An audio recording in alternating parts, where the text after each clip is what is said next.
Pessoal, sejam muito bem-vindos a este novo podcast do Insere. Estamos aqui com Carol Juvenil. Seja bem-vinda, Carol. Obrigada, Gui. Carol é uma psicóloga que nós admiramos demais, demais. Professora da formação, né, há muitos anos. E uma pessoa que está à frente no Brasil falando sobre o trabalho com minorias como um todo, né? Tem uma formação TCC para minorias. Inclusive, a gente vai colocar as redes sociais aqui depois, tá, Carol? Mas, Carol, eu queria começar esse papo para você começar a falar um pouquinho sobre esse trabalho, né? Como é que é para você falar sobre isso? Como é que você começou essa trajetória? Nos conta um pouquinho, deixa eu ouvir. Então, tudo na minha vida começa por curiosidade e pelo informal, né? Aham. Então, o que aconteceu? Me formei, igual todo mundo se formou, sem entender nada de minorias sociais, apesar de a UFRJ ter um currículo bem voltado para psicologia social, isso é bem legal, mas eu não fazia muito link com a clínica. Era como se fossem duas coisas completamente diferentes. E aí os pacientes que me chamaram a atenção para isso. Né, especialmente pacientes negros comentando da alegria de estar com uma psicóloga negra, né, de que aquilo fazia diferença. E como na TCC a gente tem uma postura de curiosidade, né? Sim. Eu queria entender por que fazia diferença. Eu ficava, tá, mas é só empatia? Né? Será que é só empatia? Será que é só empatia? Né? Tem mais alguma coisa aqui? E eu também sentia que me faltavam instrumentos, especialmente quando as pessoas relatavam episódios de violência. Eu lembro de um caso que eu atendi bem cedo, não ficou muito tempo, mas a paciente era uma mulher lésbica. Sei. E, enfim, ela tinha sofrido algumas violências ao longo da vida, e ela confundia um pouco a questão das violências com a identidade sexual dela.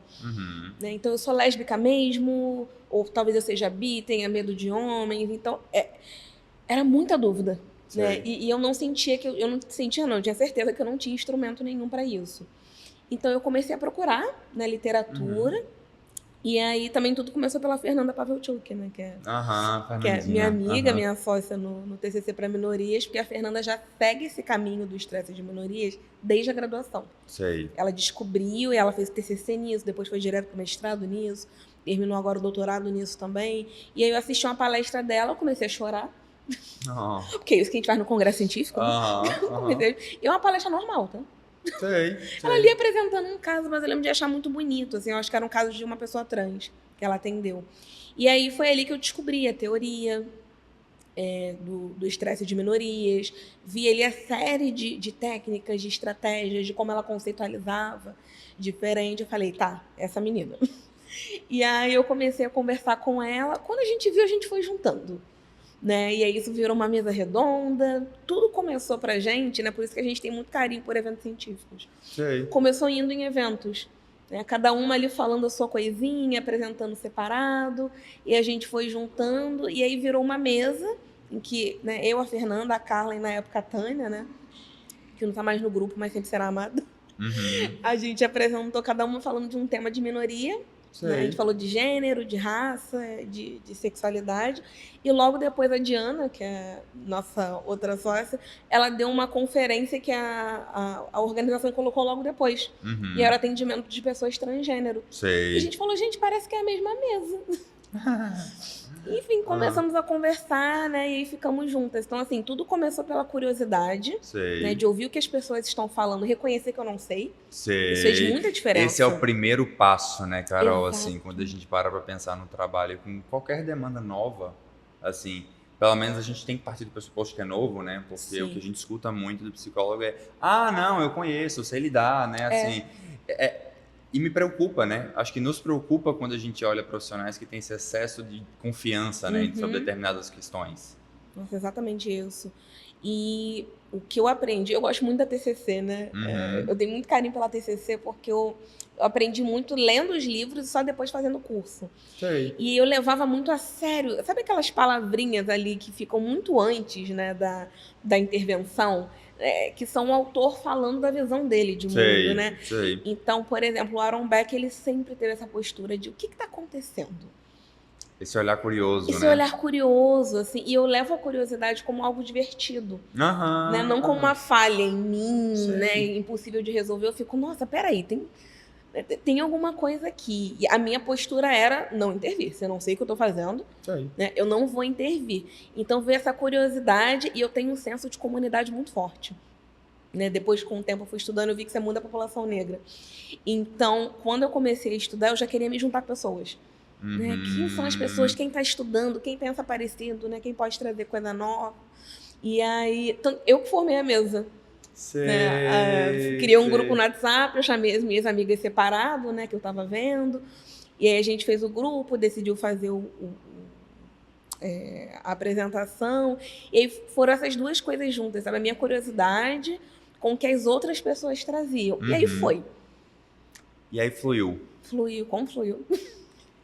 Fluiu demais, né? Não é à toa que vocês estão aí. Fluiu a beça. Nossa, todas juntas, há anos trabalhando e divulgando informações tão importantes, né, Carol? Assim, quando a gente pensa no trabalho com minorias, e uma coisa que eu sempre penso é que, por exemplo, no Editora a gente tem, inclusive você fez o prefácio do baralho para negros, né? Assim, sim. Então a gente tem instrumentos tanto voltados para a comunidade LGBT, como pensando também na comunidade negra. Sim. E como que a gente ainda ouve não, mas eu já tenho de branco, tá tudo certo, sabe? E aí eu queria te ouvir um pouquinho, como é que você vê isso? Como é que você vê essa proposta?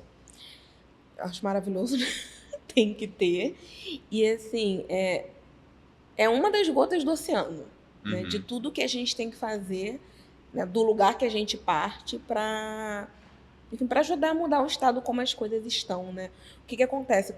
Só o fato de fazer um instrumento, né, que foca uma população que não é o foco, geralmente, né?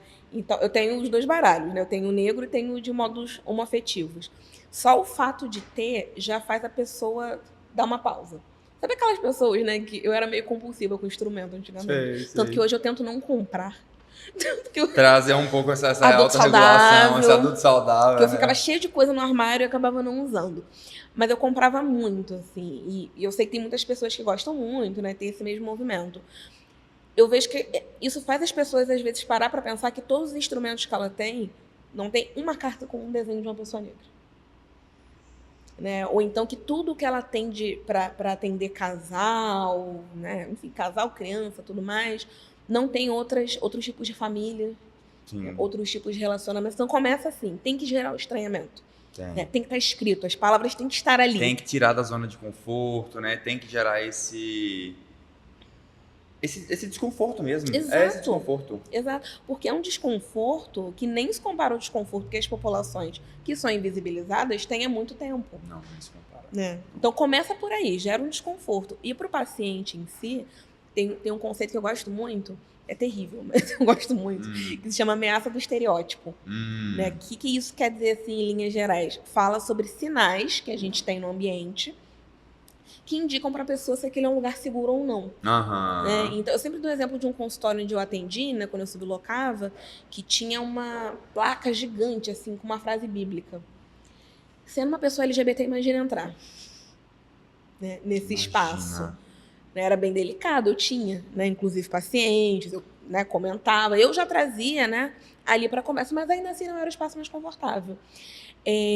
Quando você tem instrumentos, livros, quadros que sejam, bandeirinhas, né, que eu tenho no meu escritório, tudo isso vão passando sinais para a pessoa de que aquele ali é um lugar onde ela pode ser autêntica. Né, que aquele ali é um lugar seguro. Hoje em dia, que a gente atende muito online, os pacientes comentam muito sobre eu vi o post que você compartilhou, às vezes não é nem o que você fez. Sei. Mas o que você compartilhou sobre gênero, sobre sexualidade, sobre raça. Eu vi as bandeirinhas no seu perfil. Aconteceu uma coisa muito engraçada. Eu tenho uma amiga que eu fiz por Twitter há muitos anos, que ela fazia terapia com uma psicóloga que estava no nosso curso de formação. Né, na primeira turma. E aí a gente compartilhando, né? O famoso print do Zoom. Sei, adoro. Ela viu a psicóloga ali. E ela ficou tão feliz, ela já tinha uma relação muito boa, né? Mas ela mandou mensagem falando, nossa, eu fiquei tão feliz, a minha psicóloga tá ali, né? Então ela se importa com essas coisas, isso é importante pra mim. É uma paciente mulher hétero branca, mas ela é muito progressista. Sei, os valores dela estão contidos nessa relação, né? Exato, né? Então, né, a gente falou, o que significa criar um instrumento? A gente já falou de causar incômodo da pessoa que compra, de levantar a necessidade, então, para ela mesma, né? De repensar o ambiente que ela atende, ajuda o paciente a se sentir mais confortável e também pode fazer a pessoa engajar mais na intervenção. Né?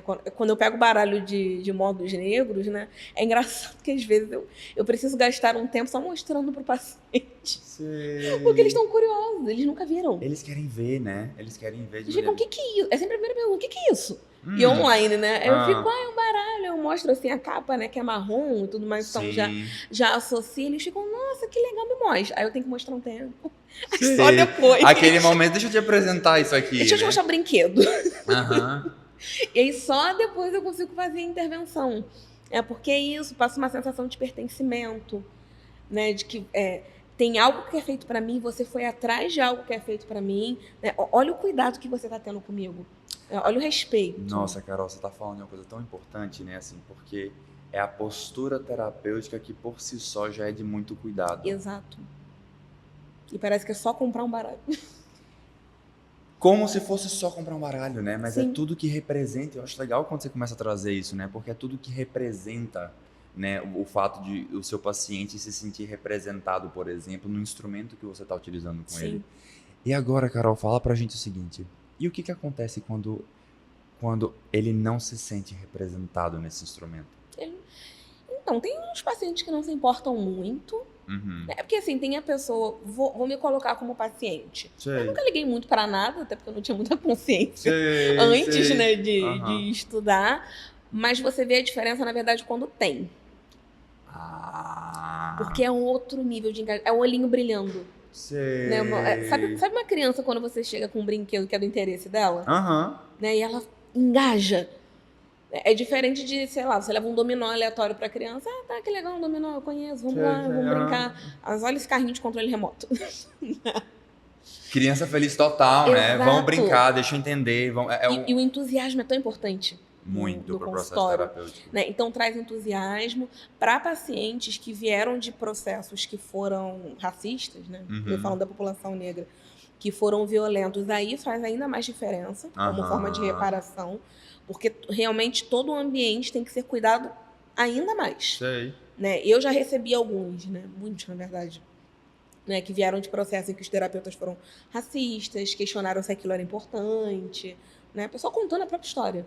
Né? Ou, enfim, falaram que estavam distorcendo e tudo mais. Então, com esses pacientes, né, além de eu apresentar, eu também trago para o meu discurso muito claramente o que eu estou fazendo. Anunciando o cuidado. Eu falo isso com os meus alunos, né? Eu falo, às vezes, tudo bem, você explica para a pessoa que você está cuidando dela. Né? Quem nunca foi cuidado, às vezes, nem percebe, não entende. Então, olha, eu trouxe uma coisa aqui especialmente para você. Que coisa eu boa. acho que você vai gostar tanto, né? Olha que legal. E eles ficam... Essa sensibilidade do terapeuta, né? Assim, exato. Essa sensibilidade que quando a gente mostra, a gente está, de certa forma, tendo a necessidade deles serem vistos, né? Nas suas especificidades, nas suas necessidades, naquilo que eles, de fato, se sentem reconhecidos, né? Sim, sim. A Maia, né, eu estava assistindo a palestra dela antes da gente vir para cá, e ela estava falando, né, sobre essa ideia que a gente tem de o mundo é muito violento, então vamos ser violentos com as crianças. Né? E que a nossa casa tem que ser um lugar de refúgio. Né? Tem que ser um lugar seguro, né? Um lugar seguro. E eu penso a mesma coisa do consultório, com pessoas de minorias. Então, sim, nem todos os lugares vão ser afirmativos. Na verdade, a maioria não serão. Mas a gente tem todos os dados pautados na ciência, de que quanto mais for um ambiente, quando a gente fala afirmativo, né, significa não só respeitar e tolerar a diferença, mas celebrar. Sei. Isso é celebrar. Né? Ter um baralho, ter um quadro, uma cartinha, tudo isso é celebração. Então, isso já promove saúde. Então, eu penso sempre isso no meu consultório. Como é que eu vou celebrar essa pessoa? Como é que eu vou celebrar essa identidade? Então, isso é com instrumento, é com a bandeirinha que às vezes eu tenho atrás, é com um livro novo que eu compro. Eu sempre conto para meus pacientes, que eles gostam da minha estante, né? Sei. Porque ela é dividida por cores. Chama muita atenção.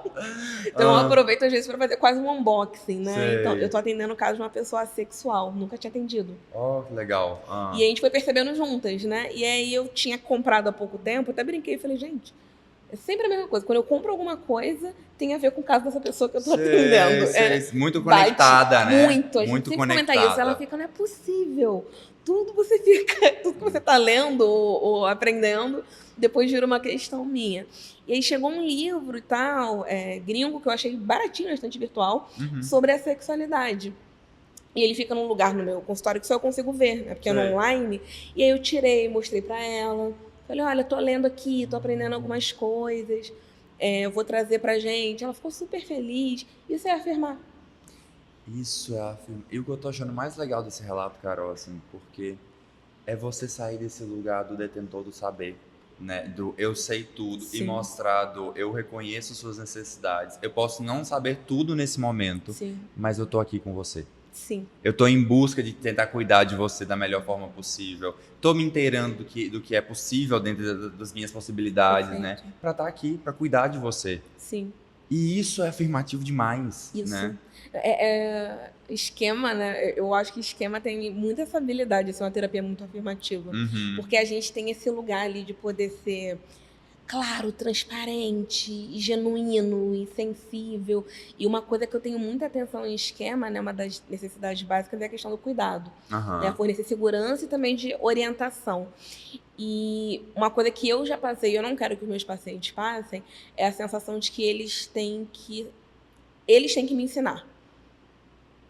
Né? Então, eu tenho a humildade de reconhecer quando eu não sei, mas eu deixo bem claro que eu assumo a minha responsabilidade, porque o cuidado quem está fornecendo aqui sou eu. Carol, que coisa maravilhosa que você está trazendo, né? É sobre o profissional assumir a responsabilidade de cuidar do seu paciente, mesmo quando ele não sabe. Perfeito. Exatamente isso. Então, assim, você sabe da sua vida, da sua identidade, das suas questões. Quem vai saber conceitualizar, sou eu. Quem vai saber os principais estressores, sou eu. Técnicas, sou eu. Se eu não sei, eu vou ter que descobrir. Exato. Eu vou ter que ir atrás. Então, isso também é legal, assim, eu fico percebendo o meu próprio progresso, né? Uhum. O quanto começa, assim, de um lugar de você saber escutar diferente, né? Então, você vai pescando coisas, né? Nesse próprio caso da sexualidade que eu tenho trabalhado, comecei a reparar algumas coisinhas que antes passavam batido, né? Então, por exemplo, desconforto com questões sexuais, desinteresse, porque nem sempre é só desconforto, tudo isso lendo. Né, lendo e aprendendo. E aí começa com isso.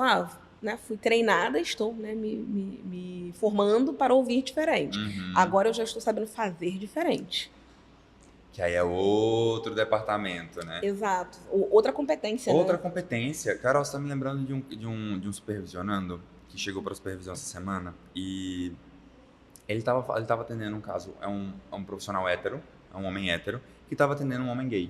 Uhum. E aí, nesse processo aí, era um homem que aparentemente, assim, não tinha muitas questões, a princípio, o paciente Sim. não tinha muitas questões, mas que, quando ele trouxe para terapia, ele já tinha iniciado um processo de alta, assim, de quinzenal. Mas quando a gente for olhar com mais detalhes para isso, o que a gente estava vendo de fato é que o que estava acontecendo com esse terapeuta é que ele não estava conseguindo, pela falta de conhecimento de estresse de minoria, de atravessamentos sociais, por exemplo, por demarcadores de sexualidade, ele não estava conseguindo ver quais são os efeitos dos problemas que esse paciente estava tendo. E aí nem ele estava enxergando, nem o paciente, que o paciente não sabia. O paciente só está vivendo, Só né? está vivendo, é uma coisa natural para ele. Então, assim, quando a gente olha, eu achei muito interessante isso quando você fala, né, do assumir a responsabilidade, é da gente, se a gente não sabe, a gente fica ofuscado no processo terapêutico, né? A gente não consegue relacionar as dificuldades dos pacientes com as dificuldades, inclusive do terapeuta, de poder trabalhar aquelas questões, sabe? E aí eu acho legal quando você fala sobre isso, de assumir a responsabilidade e seguir adiante no processo de cuidado. Né? De agora eu sei, mas eu preciso começar a fazer diferente. Isso. É um pouco parecido, talvez, com o que pais passam, né? Pais, mães. Ninguém sabe tudo. Não. Né? Mas você vai ter que descobrir o que fazer. Em algum momento. Em algum momento. Vai descobrir o que você vai fazer. Como é que falam? Você vai dar seus pulos. Vai dar seus pulos. Você vai buscar orientação, você vai buscar ajuda, às vezes é profissional, às vezes é de outros pais, outras mães, mas você não tem a opção de não ser pai ou mãe. Sim. Ali no consultório nós temos, né? Claro que também é ético você escolher fazer o encaminhamento, mas é até difícil você encaminhar se você não sabe que tem um problema. Não tem como, né? E com estresse de minorias acontece muito isso, do exemplo que você deu, assim, de o próprio paciente não ter muita clareza, porque é muito grande, é muito complexo, e cada um vai ter ali uma vivência diferente, né? de vida, enfim, de família. E aí ele não identifica, não faz o link, você também não tem a base, né, para identificar e fazer esse link. Só que não é por você não identificar e o paciente não identificar que o problema deixa de existir. Perfeito. Então a gente dá alta, às vezes, para um paciente em sofrimento. Em sofrimento, né? É uma intervenção precoce, né? Assim, a gente está adiantando um processo sem a gente, de fato, se assegurar de que, de fato, o paciente está pronto para sair, né? Para dar seguimento. Porque, de fato, ele está em sofrimento, né? De fato, ele continua. E cronicamente, né? Que é pior. Não acaba. Não acaba. Isso é muito triste, né? Ontem eu tava vindo para cá, né? Maceió. E aí eu tava no aeroporto, acho que eu passei por 2 aeroportos. E aí, um deles era Guarulhos, né? Eu nunca tinha ido lá, eu mandei mensagem pra uma amiga minha, né? Eu falei, tô em Guarulhos, que caos. Que caos! Tava tendo obra e tudo mais. E é uma colega de minoria. Muitas, né? Ela acumula alguns estados. E ela tava falando, eu odeio o aeroporto, eu odeio o aeroporto. Eu tava, nossa, mas por quê, né? Eu não ligo muito, né? E ela tava falando, eu sou... Eu esqueci a palavra que ela usou, mas era alguma coisa ambulante, assim. Ela falou, eu chamo atenção. Né, com a pessoa de minoria. Eu não passo batido, né? Tem outras questões ali, né? Que ela tem sensibilidade, luz, muito barulho, então realmente é um espaço mais desconfortável. Então, assim, sempre vai ser um espaço terrível para essa pessoa, né? Ela vai sentir medo de ser perseguida no aeroporto, de uma pessoa que tem ansiedade social, né? De receber olhares. Isso não vai acabar, né? Infelizmente, porque faz parte dos status dela. E não tem como negar que essa experiência vai acontecer. O que vai mudar são as ferramentas que ela vai usar para lidar. Né? Então, estando no aeroporto, né, o que você pode fazer para ficar mais confortável, com quem você pode contar. Né? Você não precisa se esconder, né, de forma alguma, mas você vai ali dentro do seu saquinho de ferramentas. O que você vai trabalhar antes, né, para ficar um pouco mais relaxada, não ficar tão tensa. Durante, para ser segura, se acontecer alguma coisa, quem você pode recorrer, onde você busca, quais são os seus direitos. Então, no caso é uma amiga, né? Mas se fosse um paciente, a diferença que faria essa intervenção, porque sempre vai ser assim. Sempre. A gente tem um papel de orientar os pacientes também, né? Nos seus direitos, nos seus deveres, naquilo que ele precisa se atentar, nas violências que eles estão sofrendo, né? E aí, Carol, a gente está chegando ao fim dessa conversa. E para concluir, passou tão rápido, né? Passou tão rápido. Nossa, assim, e para a gente começar a concluir, assim, o que você diria para um terapeuta que está iniciando nesse processo de se atentar às questões interseccionais, às questões voltadas para os estresses de minoria? Assim, o que você poderia... Uma palavra qualquer. Pode ser 2. Pode ser uma frase, pode ser um parágrafo. Um livro. Paciência e persistência. São as 2 coisas. Porque foi o que eu tive que ter. Porque num primeiro momento, né, o que aconteceu? Eu conhecia as questões da população negra, já era muito, né? É muita coisa. É muita informação e você não tem... A gente, infelizmente, deveria ter isso diluído ao longo de 5 anos de formação na faculdade. Sim. Né? Então, por isso que acaba sendo... A sobrecarga é muito grande. Sim. Porque a gente acaba tendo que buscar uma formação inteira, né? Quando eu digo formação, não é um curso de formação. Sim. Né? Uma formação profissional mesmo inteira. Depois que já acabou a faculdade, você tem uma vida, paciente, casa, né? Recibo, coisa para emitir. Então, eu tive que ser muito paciente, assim, entender que conhecimento se constrói. Né? Então, do dia para a noite, você não vai ganhar todas as competências, mas a sua responsabilidade é fazer um plano. Perfeito. Né? Então, por onde eu vou começar? O que eu vou aprender primeiro? Né? Eu fiz isso, literalmente. Né? Eu ficava, eu vou começar por aqui. Né? Eu, por exemplo, a minha escolha foi vou aprender estressores das pessoas que eu já atendo. Sim. Porque aí seria ótimo, imediatamente útil e tudo mais. É um fator motivador também, né? Exato. Né? Eu vou aplicar coisas, eu vou ver ali o resultado. E essa busca de conhecimento vai por livro, vai por supervisão, vai por curso, né? Vai por uma série de coisas. E persistência, porque você tem que se atualizar muito. Né? Toda hora. Eu tenho falado isso já há uns 1 ano e meio, assim. Que agora o meu foco é aprender mais sobre atendimento de pessoas trans. No sentido, na parte médica. Sei. Né? Então, por exemplo, aprender mais sobre hormonização, Sei. né? Sobre cirurgia de redesignação, que são coisas que eu sei por cima. Das intervenções orgânicas, né? Isso. São coisas que eu sei por cima, mas não o suficiente para proporcionar um bom atendimento. Sei. Então, por exemplo, eu atendo muitas pessoas não binárias, pessoas que não desejam fazer intervenção. Para isso, eu já vim me capacitando. Agora vai ter isso. Né? Depois que eu tiver essa capacitação, eu vou para o próximo objetivo. Né? Tudo, né, de forma paciente, mas também persistente. Tem que se manter, porque toda hora a gente sai alguma coisa. Isso acontece muito no campo do estresse de minorias. Eu acho bem mais rápido do que na TCC e na TE, que é uma atualização sobre algo que você nunca ouviu falar na vida. Que interessante. Eu vivi isso, por exemplo, estudando racismo amarelo, que está no nosso livro, né? Tem as meninas, a Karina e a Eliana. Eu só estudava racismo negro, né? Que era o que eu sabia. E aí eu não lembro como, assim, mas eu soube, né? Conceitos, assim, mito da minoria modelo, pessoas asiáticas amarelas. Gente, o que é isso? Aí vem a curiosidade. Vai, curiosidade, vamos atrás. Eu soube o que era pelo Instagram. Sei. Né? Depois no Instagram, aí eu fui procurar, né, no Google Acadêmico, Perfeito. fui descobrir o que era, né, e foi indo devagarzinho. Agora, né, se eu receber uma pessoa amarela, eu não tô com nenhum no consultório, mas às vezes eu oriento pessoas que atendem, né? Eu sei o que fazer. Que legal, mas foi um Carol. susto. Mas é mesmo, Toda né? hora É um novo, susto. É novo. Toda hora é um susto. Eu tô pronta pro próximo. Que massa, Carol, que massa. Carol, quero muito te agradecer a participação. Amém. Foi maravilhoso esse papo. Obrigado por participar. Sempre me chamem. Por favor, sempre venha. A porta da casa está aberta para você, Pior você que eu sabe sei. disso. Você sabe que você faz parte da casa, né, assim, há muito tempo. E eu quero te agradecer por ter participado desse bate-papo. Eu que agradeço pela informalidade do Insere. E a gente estava conversando isso antes de começar, né? Não sei, por essa relação muito sensível que vocês têm com as coisas. Uhum. A gente tá falando, né, de... Quando a gente pensa no Insere como empresa, a gente pensa em arte, pensa em, não sei, um bom gosto, cuidado. É tudo muito quentinho. Sim. Né? Muito cara de casa. Muito cara de casa.